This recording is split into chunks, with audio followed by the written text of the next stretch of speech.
আসসালামু আলাইকুম, সবাইকে শুভেচ্ছা জানিয়ে আজকের ভিডিও শুরু করতে যাচ্ছি। আজ আপনাদের সামনে নটে শাকের রেসিপি নিয়ে হাজির হলাম। আশা করি রেসিপিটি ভালো লাগবে। ভালো লাগলে অবশ্যই লাইক কমেন্ট শেয়ার করতে ভুলবেন না। আর নতুন বন্ধুরা চ্যানেলটিকে সাবস্ক্রাইব করে আমার পাশে থেকে যাবেন।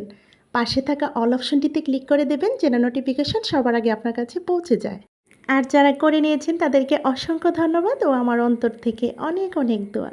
তো চলুন দেখি নোটের শাক রান্না করার প্রস্তুত প্রণালীতে চলে যাই। সবার প্রথম এখানে কিছু নোটের শাক বাজার থেকে এনেছি, খুবই সতেজ ও টাটকা ছিল। তারপর এই নোটের শাকের আটিগুলো খুলে নিয়েছি। খুলে নিয়ে এই নোটের শাকের যে গোড়ার অংশটুকু লাল বর্ণ থাকে, এখানে 1.5 থেকে 2 ইঞ্চি লম্বা করে কেটে ফেলে দেব। লাল বর্ণ থাকে শক্ত অংশটুকু ফেলে দিয়ে 2 টুকরো করে সমস্ত শাকগুলো বেছে নিয়েছি। বেছে নেওয়ার পর পর্যাপ্ত পরিমাণ নর্মাল পানি দিয়ে ধুয়ে নেব। বড় পাত্রে পানি নিয়েছি।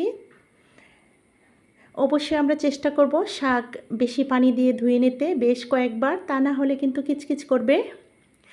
শাক পছন্দ করে না এমন বাঙালি কিন্তু পাওয়া যাবে না। আর বিশেষ করে আমি অনেক পছন্দ করি, যে কোনো শাক আমার খুবই পছন্দের।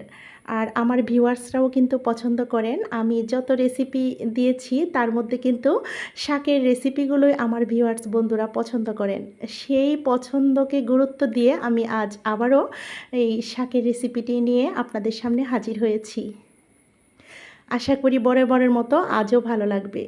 তারপর এই যে দেখুন আমার ভালোবাসার আশ্চর্য প্রদীপ, আলাদিনের আশ্চর্য প্রদীপ জ্বলছে, জ্বালিয়ে দিলাম। তারপর এখানে দিয়ে দিলাম একটা কড়াই। তার কড়াইতে দিয়ে দিলাম এখানে 3 টেবিল চামচ পরিমাণ সয়াবিন তেল। আর ওই যে দেখুন একটা ছোট্ট পাখি, সেটাও আপনাদের সামনে তুলে ধরলাম। এরপর তেলটা গরম হয়ে গেলে এখানে 6-7টার মতো শুকনো মরিচ ভেজে নিচ্ছি। কয়েক সেকেন্ড ভেজে নেওয়ার পর এখানে 1 কাপ পরিমাণ পেঁয়াজ ও রসুন কুচি দিয়ে দেব। আমি কিন্তু সব শাকে একটু পেঁয়াজ রসুনটা একটু বেশি ইউজ করি, ভালো লাগে এটা খেতে। বিশেষ করে রসুনটা একটু বেশি দিতে চেষ্টা করি। তারপর এই পেঁয়াজ রসুনগুলো ভেজে নেব।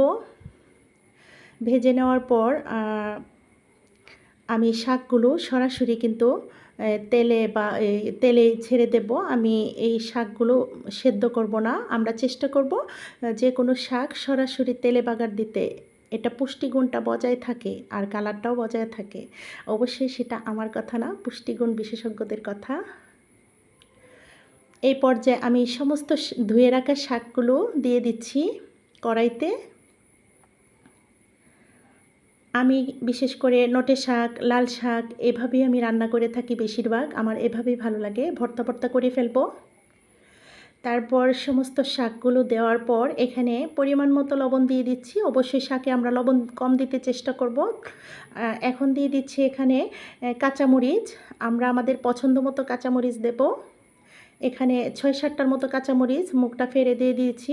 তারপর ঢেকে এখানে 10 থেকে 12 মিনিটের মতো জাল করে নিয়েছি। 10-12 মিনিট পর ঢাকনাটা সরিয়ে আবারও নাড়াচাড়া করে নিচ্ছি। দেখুন কতটা ছিল আর কতটা চুপসে গেছে। আমরা কম বেশি সবাই জানি শাক কিন্তু চুপসে যায়, তাই আমরা লবণটা বুঝে শুনে ইউজ করব। আর একটা খাটে খুন্তির সাহায্যে খুব আমি ভর্তা ভর্তা করে নিচ্ছি, দেখতে পাচ্ছেন।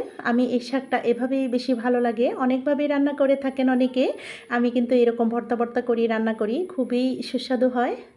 তো আলহামদুলিল্লাহ রান্নাটা হয়ে গেছে। নোটের শাকের রেসিপি হয়ে গেল। তো এখন আমি একটা প্লেটে সার্ভ করে দেখিয়ে দিচ্ছি। খুবই সুস্বাদু, পুষ্টিগুণে ভরপুর। আপনারাও একবার হলেও ট্রাই করবেন আমার মতো করে। তো আগামী ভিডিও দেখার আমন্ত্রণ জানিয়ে আজকের মতো ভিডিওটা এখানেই শেষ করব। সবাই ভালো থাকবেন, সুস্থ থাকবেন, আমাদের পাশে থাকবেন, আমাদের জন্য দোয়া করবেন। আল্লাহ হাফেজ। আসসালামু আলাইকুম।